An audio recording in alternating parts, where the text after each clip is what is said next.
Hello. What's up, you guys? Welcome back to another video.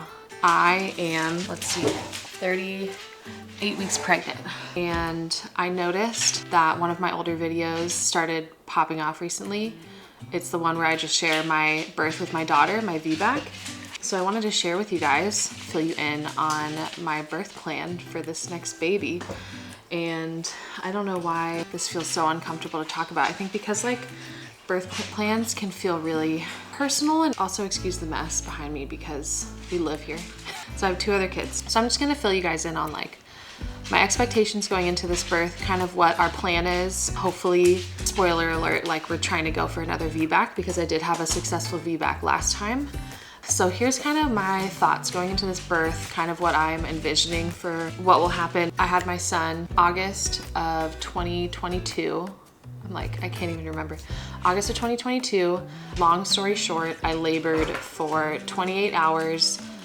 I think about 9 hours without the epidural. I got to about 3 centimeters dilated, got the epidural. And I went into that birth with the intention of having no epidural. And it's a tale as old as time. First time mom, first birth. I think it's pretty common to want to go into it and just kind of see what happens and not necessarily say, yes, I'm gonna get the epidural, or no, I'm not.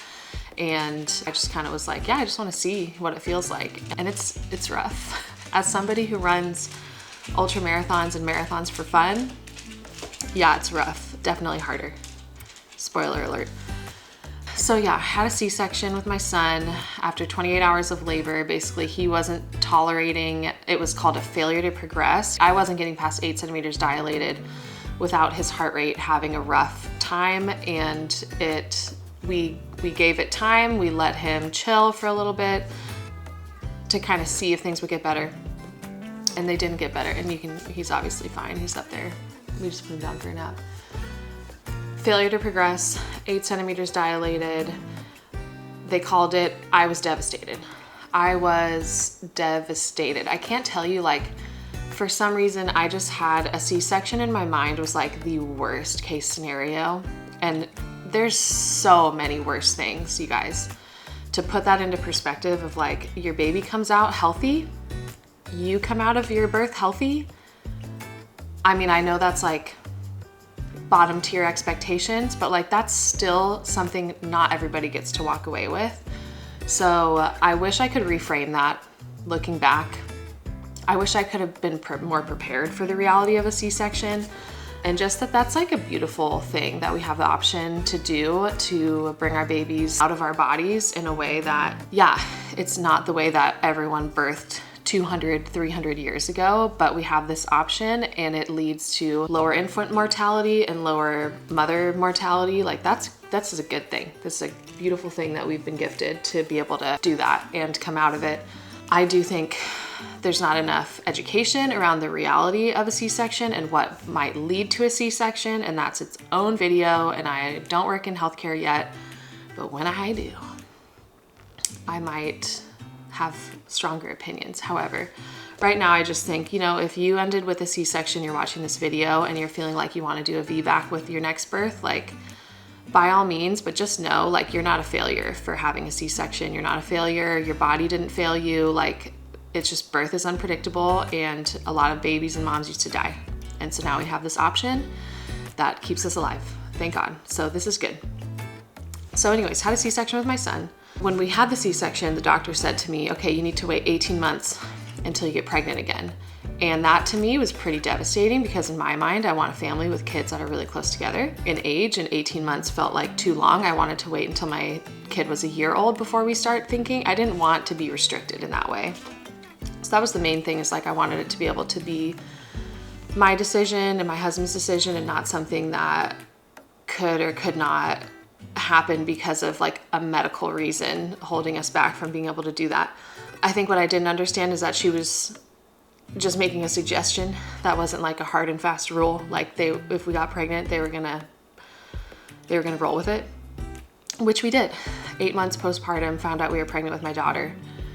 And then immediately I had it in my head of I want to do a VBAC, but I don't want an unsafe situation, and it hasn't been that long.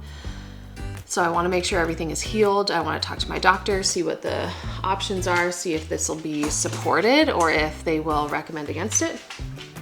And I had a doctor that was very supportive and very casual about it too. And we ended up hiring a doula. And that doula, if you watched my last video, I'll put it right here, of my Empowering Hospital VBAC birth, she was instrumental in helping me make decisions in the moment in the hospital. Me and my husband like figure out, okay, what's the best next step? Because the reality is your birth, things will happen that will change your plan. It'll be like something as simple as your, dilation isn't progressing. What should we do next? And she helped us navigate those moments and taught us a lot, taught me a lot. I know she taught my husband a lot about like birth and what to expect. And looking back, you don't know until you know. You have to give yourself grace in those moments and just realize like, man, I did everything I could with the information that I had. I did the best that I could. So that's enough, that's good enough. And my daughter's birth was incredible.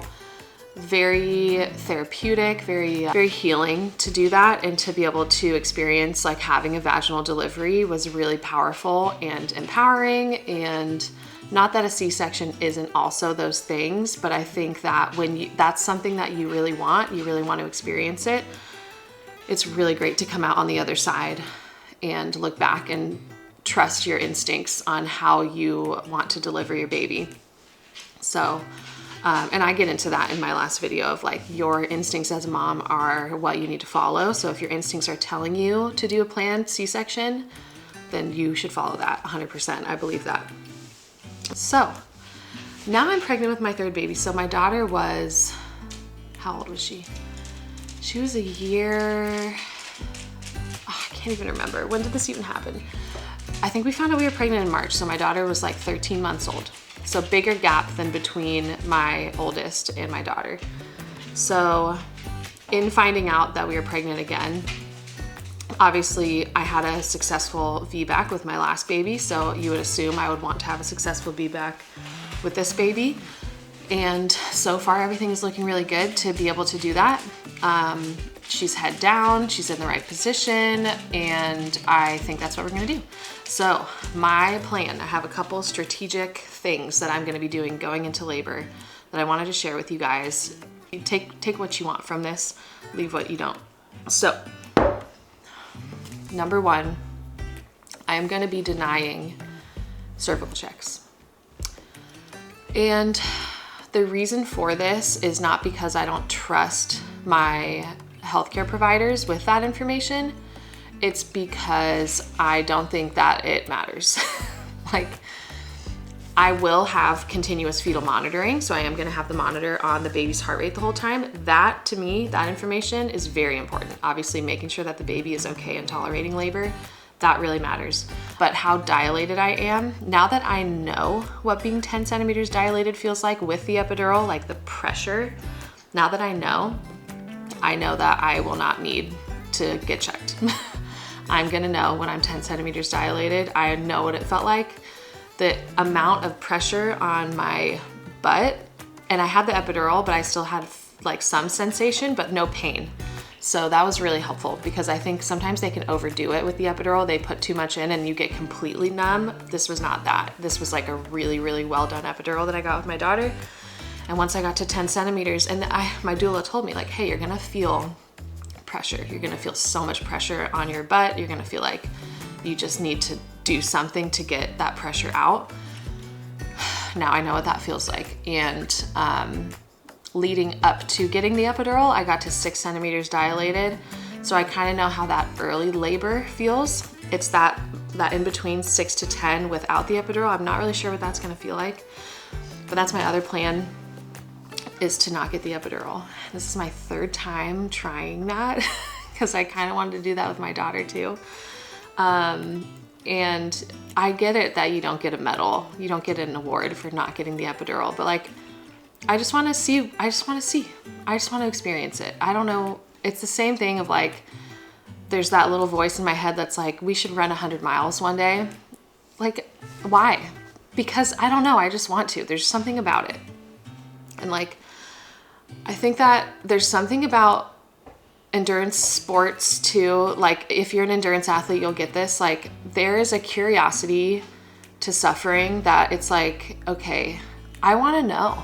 I just want to know what it feels like to do that. And this is our last kid. This is my last chance. Very, very motivating to have that realization of like, this is the last time I get to give it a shot. And I'm gonna give it my best shot. So last time I got to 6 centimeters dilated and I got the epidural, 6.5, whatever. And it really does, I mean, like, listen, epidural is also a gift. Like, it just brings labor from painful, stressful, your partner is trying to help you, like, everyone is trying to help you manage this pain to, you get the epidural, take a nap. Take a nap, relax, have a snack. Like, it just kind of, it makes everything very calm. So I think a really good reason to get the epidural is if like you are so exhausted and you just like can't, I don't know, you can't imagine going anymore. But this is my third. So I have a feeling, number one, I have a feeling it's gonna be a little bit faster. I'm really hoping for that. And number two, I kind of know what to expect leading up to 6. I know what the pain is gonna feel like and I kind of know how to manage it. And then beyond that, I'm not exactly sure what that will feel like, but I'm very motivated by the fact that it's my last time to try. So I'm gonna be giving it my best shot. And let me share with you, one of my videos that has performed better for some reason is me trying out my TENS machine with my last pregnancy. I got a TENS machine to try and manage the pain of labor, and I hated it. To be completely honest with you, I did not like that thing. I thought it was annoying. It did not take the pain away. It made my back skin, like, it did not feel good. I didn't like it. Other people seem to love it and have a completely different experience. For me, no. But let me show you what I did love. Let me show you. Okay. So this is, I would call this a natural labor essential. If you were trying to do this with no epidural, and you're probably thinking, why? Who cares? It's a comb. I don't know what it is, you guys, about when I was having a contraction. One of the hardest things to do was to breathe into the contraction and relax. I was really struggling with that. But when I had this in my hand to literally squeeze like this, I don't know what it is about it, like brought the tension to my hands, so it allowed me to relax other parts of my body. And by the time birth was over, I did have like a scab right here basically, because I just was so aggressive with it, and I probably will end up breaking this.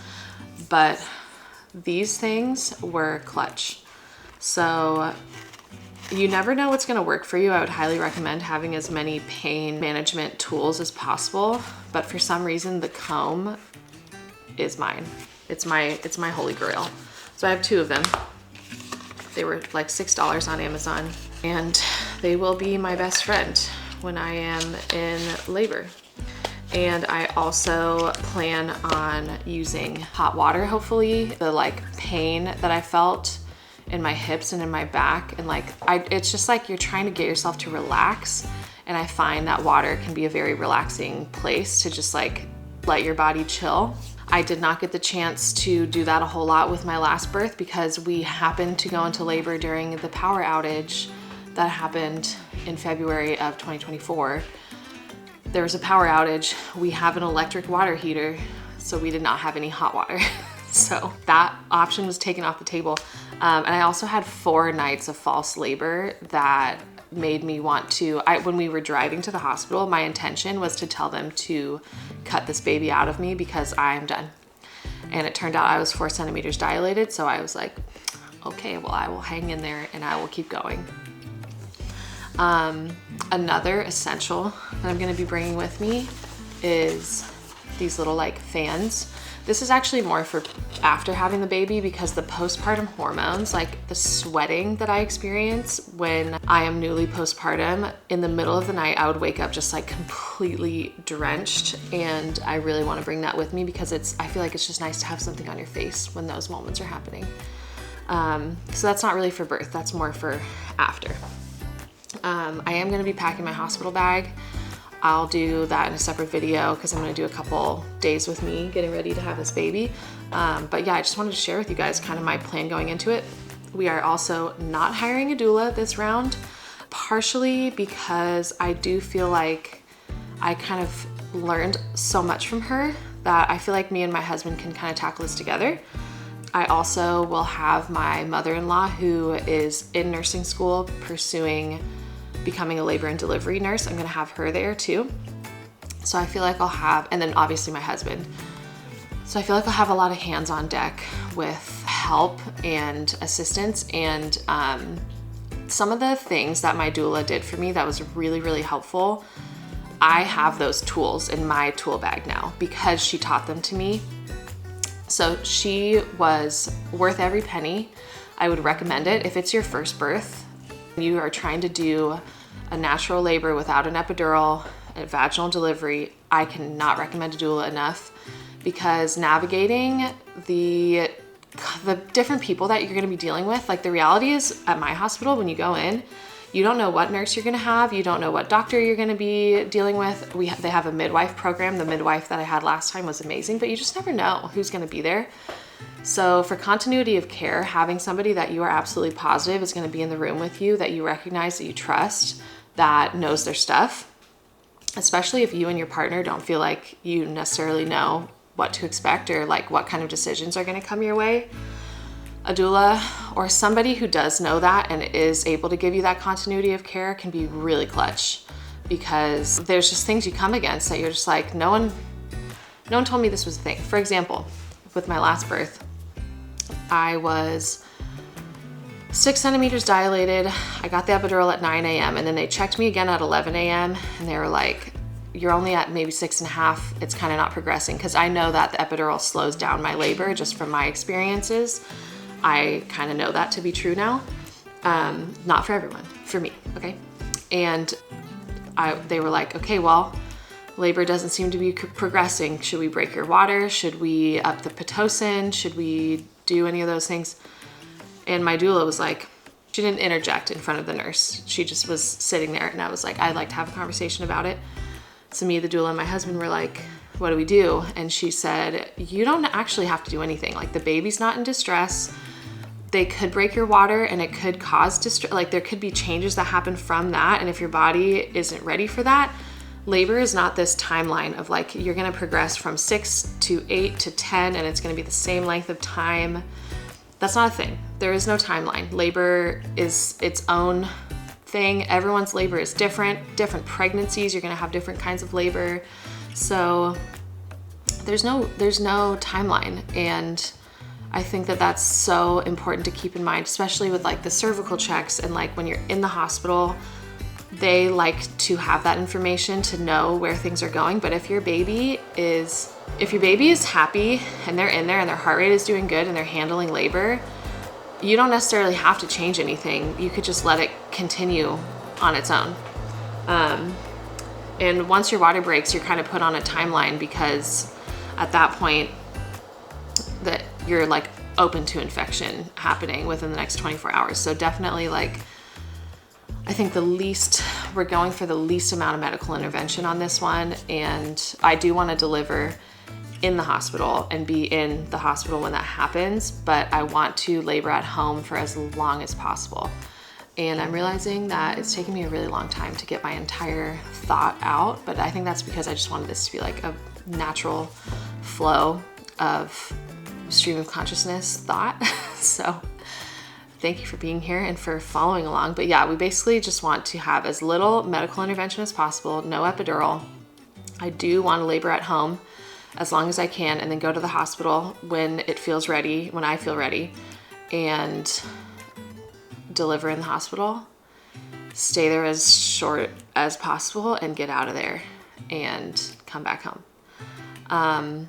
The reason for that is because I think home births are cool, but I've had people that I know who have had really scary things happen after delivery, like hemorrhaging and things that could have been fatal, but because they were in the hospital, they were able to intervene immediately. So because of that, I want to do what I think is best for me and my family and be in that environment where any medical intervention could be possible if necessary.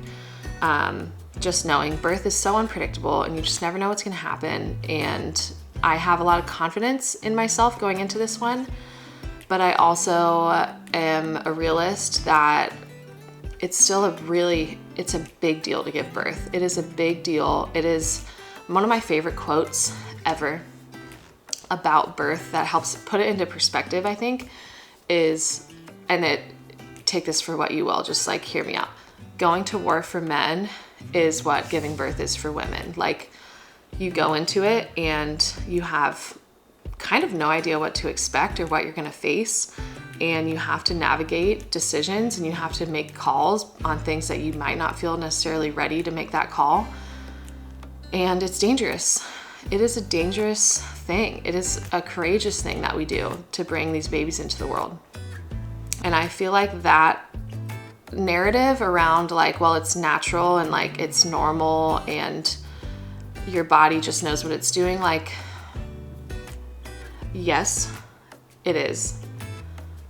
But that doesn't mean that it's not also natural that people have really, really horrific birth experiences and outcomes.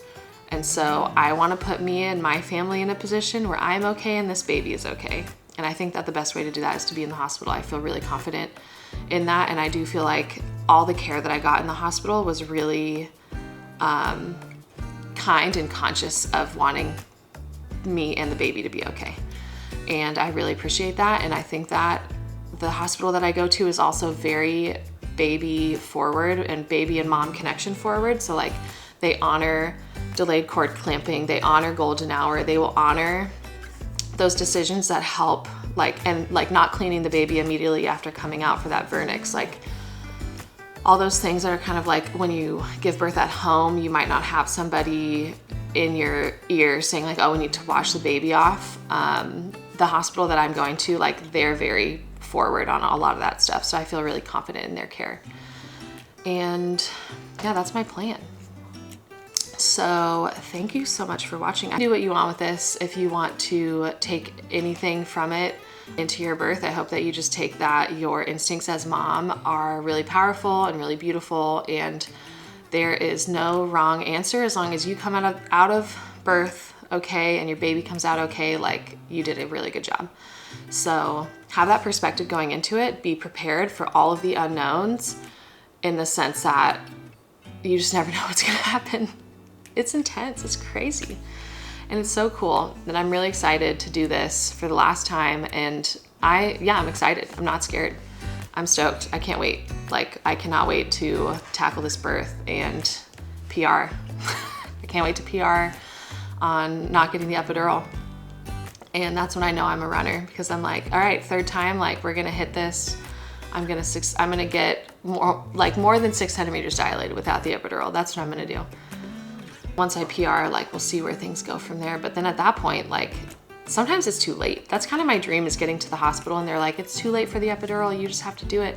Because there's something about being in the environment that they could easily just bring it to you, that it is hard not to tap out, man. It's hard not to just be like, bring it. Especially you have one really gnarly, like, contraction. It's like, that was it. That was the last one. Bring the epidural right over here. Get that anesthesiologist.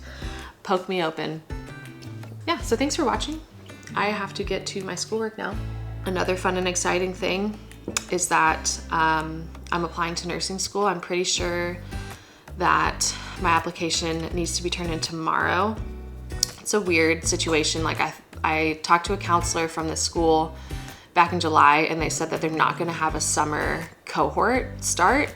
They're gonna have a fall cohort, so I wouldn't be applying until the spring. But then my friend met with a different counselor who said that there is actually a summer cohort.